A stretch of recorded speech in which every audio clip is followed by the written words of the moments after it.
Guys, welcome to Trafford Golf Centre here in Manchester.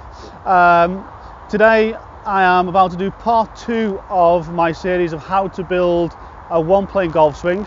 If you haven't seen part 1, you need to check it out. I'll put a link in there below, which is all about the setup. Part 2 is about how we create the backswing.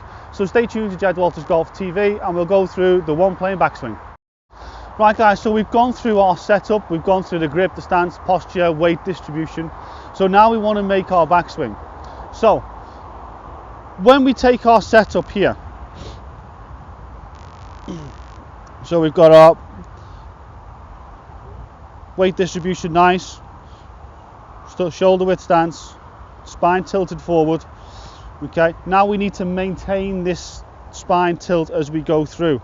So what we want to focus on first is I want to focus on what's happening with my shoulders. And I'm going to do it from this angle first. I want to make my left shoulder move down towards the golf ball. So as I rotate with my left shoulder moving down towards the golf ball there, I maintain my spine angle all the way through. In your mind, if it's something that you've never done before, you'll actually feel like you're going to go down this way. So we're going to see the left shoulder move down toward the ball, the feeling as the club goes back into the backswing. So if I do it from this side here for you guys to see. So I've got my setup, so ball position slightly forward of centre, we're tilted forward, shoulder width stance, left shoulder moving towards the golf ball. There, so you can see it there, do it again, slow motion. Tilting towards the ball, maintaining my spine angle. Now, what we want to feel is that the spine angle stays at least where it was, if not even increase it a fraction. So the feeling of the shoulder going towards the ball will keep you in the same place, may even feel you fractionally increase the amount of tilt you've got there in the spine angle. Now, as the spine's doing that, what we want to feel with the arms, particularly with the left arm, is that it stays quite close to the upper part of the chest. So you'll feel like your bicep in the backswing feels like as it goes backwards and a little bit upwards, it crushes the logo here at the top of the chest.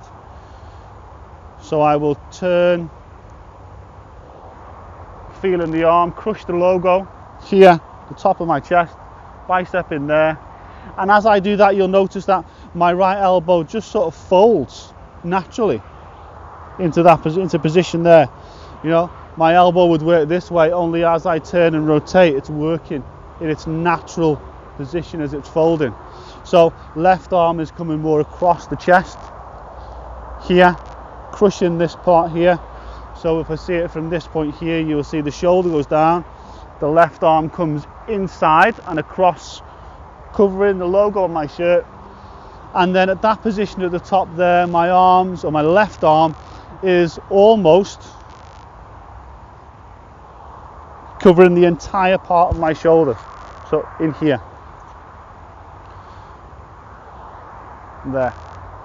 So that movement there, it will probably feel again if you've made a movement of a more upright swing that you come in very much inside and very low as well in the backswing. So shoulder goes down, left arm comes across the front of the chest, bicep crushing the logo at the top. From there you can see my club's probably a little bit laid off, so the club wants to be parallel or a little bit laid off, pointing away behind my right shoulder here. And from there we want the club face position to be square or even a fraction closed, so a 45-degree angle or a little bit looking up towards the sky. We don't want the club looking a little bit down here, we want it there, maybe a little bit in that position. More 45 degrees would be the perfect place.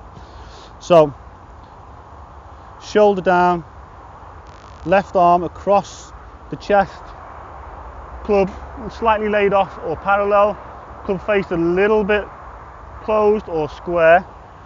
And as we do that, it's important that our weight distribution stays 50-50 or even maybe slightly to the left side, not moving back onto the right side. So when we see that move from here, we want to feel that we stay very centered over it. There. So my weight is still very, very even from that point on. And from here you can also see there that my hips rotate in here, maybe 45 degrees, shoulders have gone 90.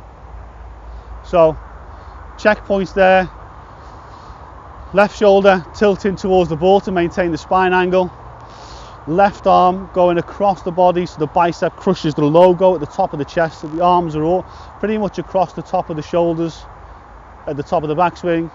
We want the club parallel or slightly laid off, only ever so slightly. Club face needs to be at least square, possibly a little bit closed at the top is great. Weight distribution remaining very, very central, slightly forward onto the left side or onto the right side if you're a left-handed golfer. And the hips, let them rotate around about 45 degrees. Guys, thanks for watching. If you like the video again, please give it a thumbs up. If you've jumped straight onto this one and you haven't seen part one of how we've created the setup, please take a look at that video as well there. Put a little link in there below. You can also follow me on Facebook and on Twitter. Subscribe to the channel, and I look forward to seeing you again shortly when we do part 3 from the top of the backswing down into the impact area. So stay tuned, I'll see you guys soon.